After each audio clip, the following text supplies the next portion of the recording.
They say that in the deepest parts of Siberia, the ground doesn't forget. Beneath the frozen soil, harder than stone, older than memory, lie things that don't match anything we know.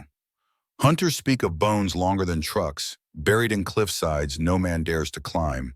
Bones that don't belong to mammoths, or bears, or anything we've cataloged in our history books. Some say the earth holds its secrets best when they're frozen. In the year 1890, a Russian scientific team disappeared into the Siberian tundra. Weeks later, only one man returned. He was frostbitten, delirious, and clutched a leather journal to his chest like his life depended on it. In that journal, a single line was repeated again and again in broken handwriting. It had tusks, but it was no animal.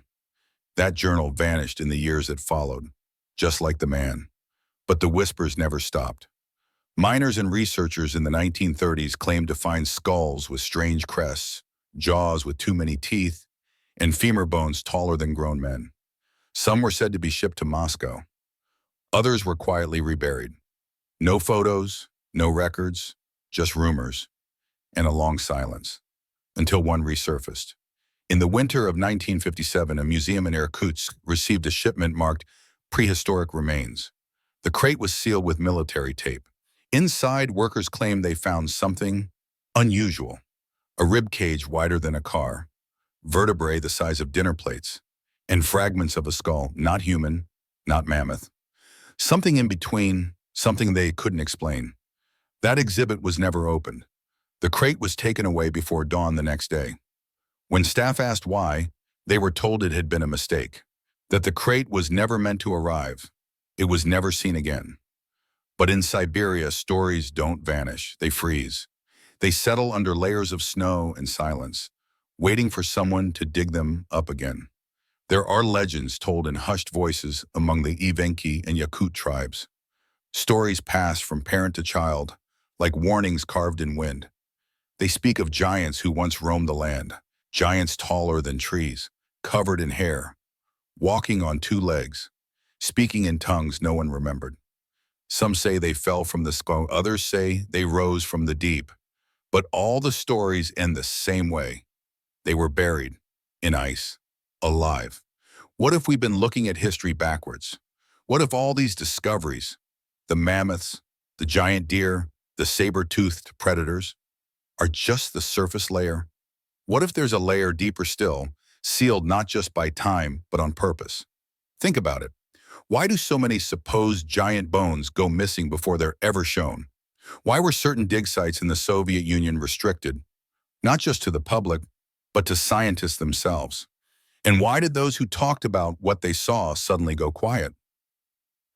There's a pattern, a long, slow cover-up frozen in fragments. And it's not just about ancient bones. Satellite images have picked up unusual heat signatures beneath Siberia's permafrost. Long, tunnel-like shapes buried far below the surface. Some dismissed them as geological quirks. Others weren't so sure. A 1513 map, long dismissed as fantasy, shows an ice-free Siberia with mountains that no longer exist today. And in one corner of the parchment, a strange annotation, almost hidden in the fading ink: where the giants sleep. Coincidence? Maybe. But how many coincidences are we allowed before the truth starts peeking through? We think of ice as a symbol of death, of endings. But what if ice is not death, just waiting? The deeper you dig into Siberia's mysteries, the stranger it becomes. The ground is like a locked chest, and every so often, something slips out. A tooth, a bone, a tail. And the more we find, the more the old stories start to sound less like myth and more like memory. So what lies buried beneath the frost? And more hauntingly, who? Because if something that large, that old, and that powerful once existed, what makes us think it no longer does? Keep that question close, because the further we go into the tundra, the louder the silence becomes. And in that silence, something is still listening. There is a place on earth so yanish, so silent, and so brutally cold that time itself seems to have stopped there. A land where winter doesn't pass, it waits. Where snow doesn't melt, it buries. Where the dead do not rot, they freeze. This is Siberia, not the Siberia of maps or textbooks. This is the deep Siberian wilderness, untouched, unbothered, and unknown. A place so remote, even satellites struggle to see beneath its white, endless skin. But the ice remembers everything. Beneath the surface lies a world locked in time. Entire forests buried under frost. Rivers frozen mid-flow, and creatures long extinct. Mammoths, woolly rhinos, saber-toothed cats, preserved so perfectly that even their muscles and skin remain intact. It's as if the ice did not just freeze them, but protected them, as if something didn't want them to decay. And this is where it begins, not with what we know, but with what we don't. Because in these frozen lands, some explorers started finding more than just animals. They talk of massive bones, longer, heavier than any known creature. Bone structures that don't quite fit any skeleton we've studied. Some were curved like tusks, but too smooth, too symmetrical. Others resembled rib cages, but stood upright like someone had been frozen while still standing. One team reported finding a row of enormous teeth, too human-like to be animal, and far too large to be human. At first, they thought it was a mistake, until they found more, buried deeper, harder to reach, always in areas the locals warned them about. Because there are places in Siberia where even the bravest refuse to go.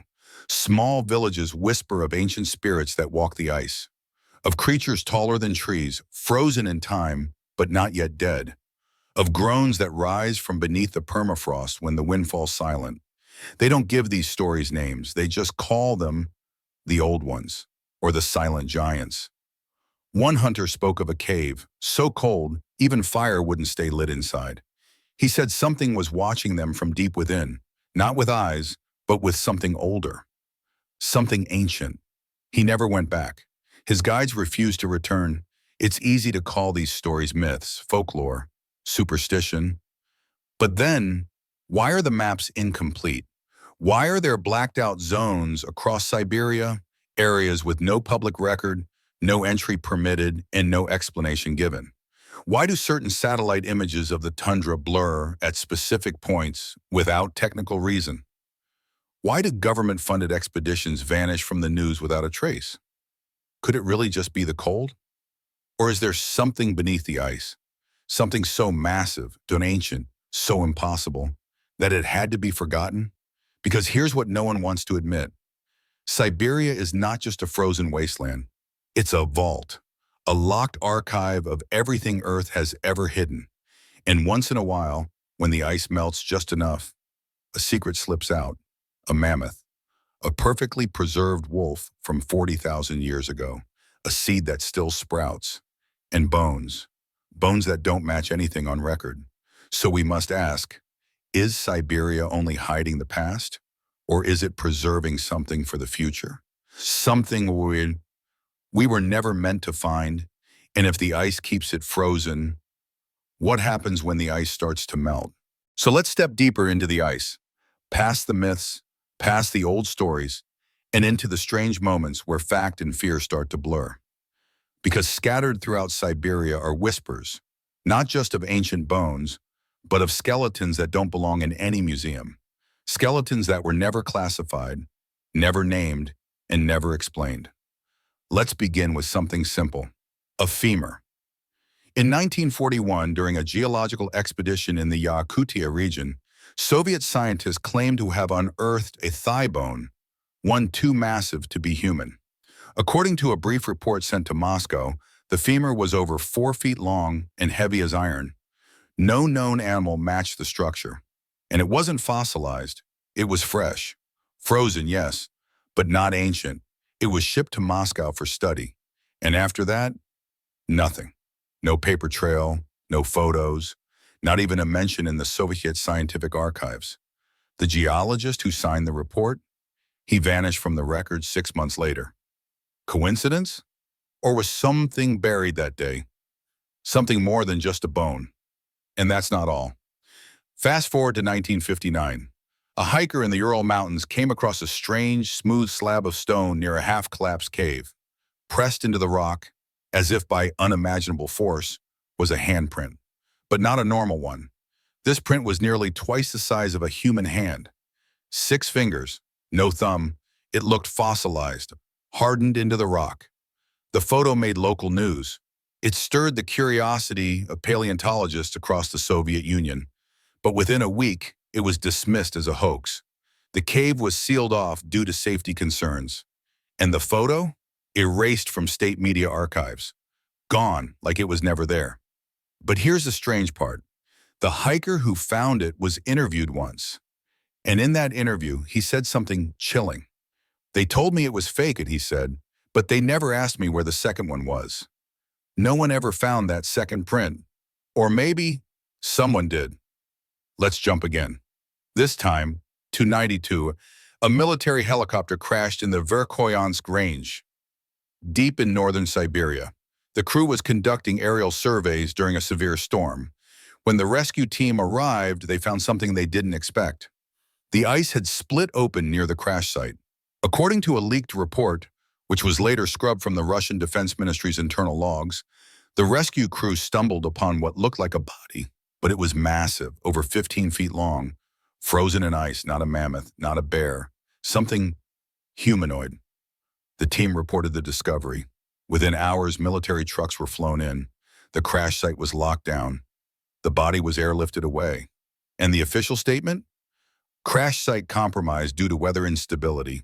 No unusual findings. None of the soldiers who were on that recovery team ever spoke publicly. One of them, a young radio officer, moved to Kazakhstan and later claimed the body had eyes that were still open. Is this just rumor? Is it all conspiracy? Or is there a pattern here? Each time a strange skeleton is found, each time a fossil doesn't fit the rules, the same thing happens. The site is shut down, the bones disappear, and the witnesses go quiet. Why? Why would a government, any government, want to erase discoveries like this? Here's a theory. If you admit that something existed that doesn't fit human evolution, if you acknowledge a creature larger, stronger, older than anything we've recorded, then the entire story of humanity has to be rewritten. And history doesn't like to be rewritten. Now let's look at one final case, one that almost didn't stay buried. In 1910, a small team of geologists working near Lake Labinkir stumbled on what they thought was a buried fossil bed. But the bones weren't fossilized. They were frozen, wrapped in layers of compacted ice. And some were bizarre. One skull was nearly the size of a barrel, with elongated ridges running across the top, like natural armor. Another fragment looked like a jaw, but with molars stacked in rows, not lines. A strange, almost mechanical pattern. The team took samples. They sent word to their supervisors. They were told to wait. 3 days later, a black military transport arrived by snowcrawler. The scientists were dismissed, their camp was dismantled, and the area was declared restricted. Nothing ever published. No samples returned. One of the scientists kept a single fragment, a bone chip. He mailed it, anonymously, to a university lab in Prague. The results? Unknown organic origin, high-density calcium, non-human, possibly non-terrestrial. That letter is now locked in a private collection. So again, we ask, are these just mistakes? Are we chasing ghosts and legends? Or are we being kept from seeing a truth too large, too ancient, too dangerous to confront? Because these bones, these unclassified skeletons, they keep surfacing, and someone keeps burying them. But the ice can only hide so much for so long. And the deeper we go, the more it feels like we're not digging up the past. We're waking it. So now we've seen the skeletons. Massive, unnamed, hidden, but bones can lie, right? They can be misread, misplaced. So the real proof, the kind science depends on, is in the DNA. And in the ice of Siberia, that DNA has told stories no one was ready to hear. Let's begin with what we know. Mammoth bones, ancient wolves, even prehistoric humans, buried deep in the permafrost for thousands of years, have all been recovered and tested. In most cases, the results are clear. Species mapped, history confirmed. But then, there are the other cases, the ones no one talks about. Samples that were sent to labs, but never came back. DNA reports marked inconclusive, not because they were damaged, but because they didn't match anything we've ever seen. In 2014, a team studying remains near the Indigirka River reportedly found a partial skull and tissue unlike any known animal. The structure looked vaguely human, but the scale, the density, and the tissue markers didn't line up with any existing primate. According to a leaked university memo, mitochondrial DNA was extracted, but it showed markers completely outside the human genome. Not Neanderthal, not Denisovan, not even pre-human. Just unknown. What does that mean? Some researchers called it a degraded hybrid, a mix of human and something else. Others whispered about something more chilling, something not of this world. But then something strange happened. That entire team was reassigned. The lab was shuttered, and the story disappeared. No paper, no journal, not even a press release. Only silence. Let's pause and ask something simple. Why? Why are the clear, safe discoveries, mammoths, wolves, even ancient human bones, celebrated publicly, published, shared, but these strange ones, the ones that might change what we know about ourselves, why are they locked away? What are we not supposed to see? Back in 2006, an independent biologist working near Chersky reportedly smuggled out tissue from what he called a non-human bipedal specimen. He ran a private DNA analysis. According to his notes, later released anonymously online, the result didn't match any known creature in the global database. Not bird, not reptile, not mammal. It had human-like proteins, but a quadruple helix structure. Not the double helix you and I have, the foundation of all known life, but 4 strands, intertwined, stable. That shouldn't exist, at least not here. He described it as biologically functional, but evolutionarily impossible. He later went missing during a research trip. Coincidence? Maybe, but the pattern is growing. DNA samples that don't match vanish. Scientists who speak out, silenced or relocated. Institutions that dig too deep, cut off from funding. It's almost as if we're allowed to uncover the safe parts of the past, but the dangerous parts, the parts that might challenge our entire story, are swept back under the ice. Let's go even further. In '97, a frozen arm was recovered from an unknown site near the Kolyma lowlands. No full body, just an arm, wrapped in fur, preserved in ice. The fingers had nails, human-looking, but there were 6 of them, and the bones were denser than any recorded primate. It was sent to a private lab in Finland, and the results? Once again, unknown origin. DNA strands showed unusual folding patterns, as if the very instructions for life were written in a different alphabet. No follow-up research, no published findings, just a brief mention in a medical journal that was later edited out. And this raises the question, what are we digging up out there? Are these simply genetic flukes? Natural anomalies frozen in time? Or is it something bigger? Some believe these are remnants of a forgotten species, maybe a pre-human branch of evolution. Others suggest ancient hybrid experiments created by cultures we don't yet understand. And then there's the third theory, one too wild for science, one whispered only in quiet rooms, that these remains, the DNA that doesn't match, the bones that don't fit, they're not from Earth. Visitors, beings, entities, maybe from another time, maybe from somewhere else entirely. It sounds impossible, doesn't it? But here's what we do know. Every time a discovery is made that doesn't fit our chart of life, it vanishes. Every time a scientist pushes too hard, the silence grows louder. And every time DNA tells a story we can't explain, that story is erased. So what are we supposed to believe? Is this all mistake? A string of errors and accidents? Or is there a truth beneath the ice so deep, so strange? It doesn't just challenge science. It shatters it. Because maybe the greatest secret isn't how long life has existed on Earth, but what kinds of life came here, and what traces of them are still frozen beneath our feet. If these samples don't match us, then who were they? And more importantly, where did they go? They say every land remembers, not just through bones or buried stone, but through the voices of those who walked the earth before us, before science, before maps, before history as we know it. In the vast frozen silence of Siberia, that memory still speaks, but only to those who know how to listen. The indigenous tribes of Siberia, the Evenki, the Yakut, the Chukchi, have lived alongside the ice for thousands of years. They know the land like a mother, and what they say about that land will haunt you. Because long before modern scientists found strange bones beneath the permafrost, these people already had names for what lay hidden. They didn't call them fossils. They called them giants. Massive beings, they say, that walked the earth before men. Not as myths, but as rulers. They weren't gods, they weren't animals. They were something else. Passed down from elder to child, generation to generation, are stories of the tall ones. Being so large, they blocked the sun when they stood. Voices like thunder, eyes that glowed in the dark, and hands that shaped mountains. But they weren't eternal. According to the Evenki, these giants challenged something they called the sky law. The stories differ in detail but share one thing. The giants broke a sacred rule, and the sky punished them. Some say fire came first, others say a great cold, but the result was the same. The giants fell, their bodies became mountains, their screams became storms, their memory trapped in ice, and the people were warned, never disturb the bones.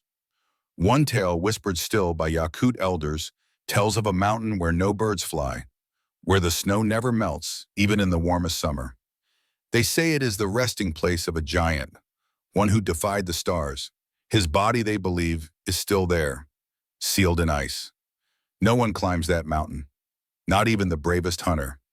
Because the elders say, when the giants rise, the rivers will flow backward, and man will return to the caves. It sounds like legend, but pause. Doesn't it echo something we've seen? Strange bones found in forbidden zones, DNA that doesn't match, government silence, restricted maps. What if the stories weren't just metaphor? What if they were warning signs?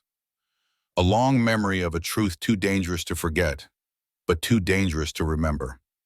The Chukchi people tell of sky people, not gods, not spirits, but physical beings who came from above and walked among the giants. They ruled for a time, but when the giants defied them, they were frozen in place. Some were buried, some still lie beneath lakes, and some, they say, still dreaming beneath the ice. There's one story, told rarely now, about a young hunter who followed a bleeding animal onto sacred ground. He vanished for 3 days. When he returned, he could not speak, only draw. He carved images of beings with 6 fingers, tall, crowned with flame, eyes like mirrors. He died before the next full moon. His drawings? Taken. By strangers from the city. Is this just folklore? A way to explain bones too big for men? Or is it something older, something deeper? When we dismiss ancient stories, we forget. These tales survive longer than our books, longer than our empires. They are memory in raw form, passed through lips, not ink. And they always serve one purpose, to remember the danger we're not supposed to wake. So now we ask, what are these tribes warning us about? Are the giants merely extinct animals? Or something else? Why do the elders say the rivers will flow backward? What does it mean for man to return to the caves? Maybe it's a symbol, maybe it's a prophecy, or maybe they've seen this before.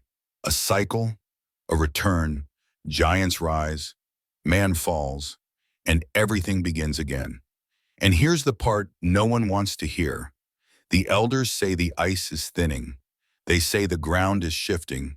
They say it is waking up. So when you hear a tribal elder speak of sacred ground, of beings taller than trees, of screams locked in stone, don't laugh, don't dismiss, because they might not be telling a myth. They might be telling you exactly what's coming. They say the past is written in stone. But what if some chapters were buried on purpose all around the world, from the icy grip of Siberia to the deserts of South America? There are stories of giants, not just large men, not just tall myths, but beings so different, so vast in scale and power that they don't fit into any known part of human history. Some called them gods, others called them monsters, but the truth might be something far stranger. Let's start with a name you've heard before, Atlantis. a city said to be more advanced than anything of its time, a civilization with knowledge of energy, medicine, even flight, thousands of years before such things existed. And then, gone, swallowed by the sea, erased from history. But some researchers believe Atlantis never disappeared. It just moved, or fractured, or changed. And the survivors? They scattered. To Egypt, to the Americas, and yes, maybe even to Siberia. Now imagine this, the frozen giants of Siberia, the strange remains that don't quite match human DNA, were not from a primitive people, but from the remnants of a forgotten super-civilization, one that fell and froze. Others traced the line even further back, not to Atlantis, but to Hyperborea, a mythical land said to exist at the top of the world. A place of peace, of eternal sunlight, and some say of beings who were taller, wiser, and closer to the sky, too advanced, too different. Were these the true ancestors of the Siberian Giants? Or did they come from somewhere else entirely? Because here's where the story takes a sharper turn. Some believe these beings were not human at all. They were visitors from beyond the stars, not conquerors, but explorers, scientists, travelers who became stranded, left behind when something went wrong. Their technology, lost. Their bodies, frozen. Their memory, wiped away, not by time, but by design, because for all the ancient stories that speak of giants, there's a pattern that repeats again and again. Whenever they appear, so does destruction. Floods, fires, earthquakes, the fall of empires. And afterward, silence. Why? Why do these legends show up on every continent? In Africa, the Dogon people speak of sky beings who walk the earth before humans. In South America, the legends of the Viracocha tell of white-skinned, bearded giants who brought knowledge and disappeared. In Asia, ancient Chinese texts mention titanic rulers with power over the elements. And in the Middle East, the Book of Enoch, banned from most Bibles, tells of fallen angels who birthed Nephilim, giants who were wiped out in a great flood. Is it all just myth, coincidence, or is it memory, faded, fragmented, but still echoing? Even today, when archaeologists uncover massive bones, bones that don't match any known species, they are quickly labeled as megafauna, or simply dismissed. But what if those bones weren't just relics of ancient animals? What if some of them were something else? What if someone is trying to keep that truth hidden? Because here's the uncomfortable part. The missing skeletons. There have been dozens, maybe hundreds, of reports over the last century of giant remains being found, but they vanish. No follow-up, no museum records, no press. And the organizations involved? Often the same few names. Institutions with deep influence, powerful donors, and long shadows. What is so dangerous about a 12-foot skeleton? Or a skull with elongated features? Or a jaw that suggests it didn't belong to any known human species? Unless the existence of these beings challenges everything we think we know about history, about evolution, about power, because if there really was a first race, a race older, taller, and more advanced than modern humans, it would rewrite the story of where we come from. And that kind of rewriting terrifies those in control, because knowledge is power, and hidden knowledge, that's the most powerful of all. So ask yourself, why are tales of giants always tied to forbidden knowledge? Why are they always punished for sharing too much? Why are they erased? Maybe they weren't the threat. Maybe what they knew was. So they were buried, literally, in ice, in myth, in silence. And yet, the stories remain, whispers of a time before time, of beings who walked taller, thought deeper, and saw farther than we ever could. Beings who may still be there, beneath the ice, waiting. So now we wonder, if these giants were erased from history, who did it? And more importantly, what are they afraid we'll find? They tell us the past is over. That history is finished, closed like an old book on a dusty shelf. But maybe that's the greatest lie of all. Because what if the past isn't past? What if something ancient still lingers beneath our feet? Imagine walking across the frozen plains of Siberia. You see only white, only wind, only stillness. But the ground below you is not empty. It holds stories, it holds bodies, it holds silence. That might not stay silent forever. They call them bones, remains. But what if they're more than that, not just the leftovers of something that once was, but the sleeping pieces of something that still is? You see, nature has a strange way of remembering. The forest forgets, the sea washes away, but the ice remembers everything. It holds, it locks, it hides, and maybe it protects. But ask yourself this: what kind of world needs to protect us from what's been buried? They say the giants are myth, that nothing so massive, so powerful could have walked where we now drive and farm and build. But those same voices can't explain the teeth, the skulls, the massive femurs found far from any museum.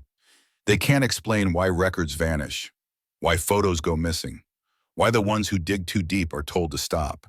And yet, there are whispers, whispers of unearthed skeletons that measure far beyond anything human, of ancient texts that speak of sky people, earth walkers, the fallen and the watchers, of entire species carved into myth not because they never lived, but because they lived too powerfully to be remembered safely. Because power isn't just feared when it rises, it's feared even when it sleeps. And deep in the ice, where sunlight fades and time forgets, some things are still asleep, still whole, still untouched, still dreaming. What happens if the ice cracks? What happens if the breath we thought was wind was something else entirely? We call it impossible. We laugh at legends. But history has a habit of laughing back when we're the ones proven wrong. Because when the permafrost melts, and it is melting, secrets return. Not always loudly, sometimes in the quietest ways.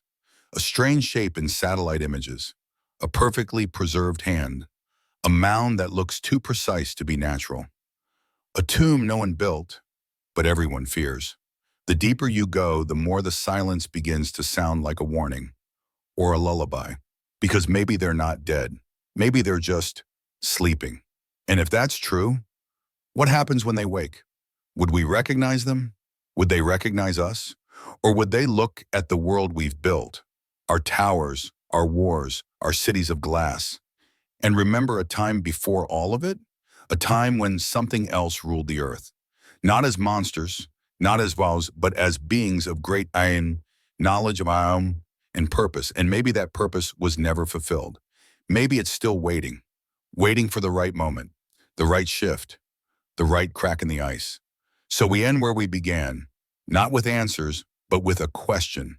What if the greatest mystery of our world isn't hidden in a jungle or buried in a desert, but frozen just below the surface, watching, waiting? And what if the only thing keeping it asleep is the cold? They say the ice preserves everything, but what if it's not preservation? What if it's prison? And if this story stirred something in you, a question, a shiver, a spark, then you're not alone. Because some of us were never meant to forget. Some of us were meant to remember, to wonder, to search. Sometimes the oldest truths are the ones most carefully buried. And maybe it's time to dig gently and listen to what the ice has been trying to tell us all along.